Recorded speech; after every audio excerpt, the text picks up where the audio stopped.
Hi friends, வாங்க chicken மிளகு குழம்பு எப்படி வைக்கிறதுன்னு பார்ப்போம். நான் நாட்டு தக்காளி 4 பழம் எடுத்துக்கினேன், சின்ன வெங்காயம் ஒரு 2 கிண்ணம் எடுத்துக்கிட்டேன், 2 பச்சை மிளகாய், கருவேப்பிலை, இஞ்சி பூண்டு பேஸ்ட் ஃப்ரெண்ட்ஸ் இவ்வளோ தான். அப்புறம் கறி ஒரு 1 கிலோ எடுத்துக்கிட்டேன். அதை நல்லா வெந்நீர் ஊற்றி உப்பு கொஞ்சம் போட்டு நல்லா கழுவி தனியாக அதையும் எடுத்து வச்சுக்கிட்டேன்.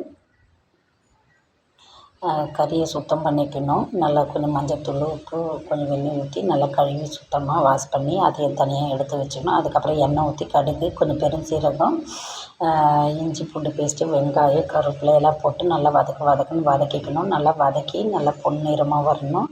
நல்லா பொன்னிறமாக வந்த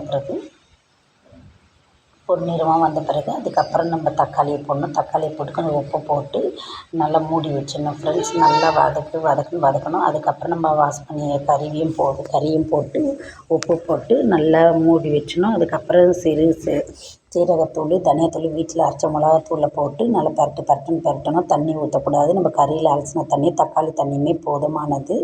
நம்ம நல்லா வேக வச்சு எடுத்து பரிமாறினா நம்ம சிக்கன் குழம்பு நல்லாயிருக்கும். ஆனால் நம்ம கொஞ்சம் இறக்கும் போது மிளகுத்தூள் போட்டுக்கணும். அப்போ தான் நல்லா டேஸ்ட்டு கொடுக்கும்.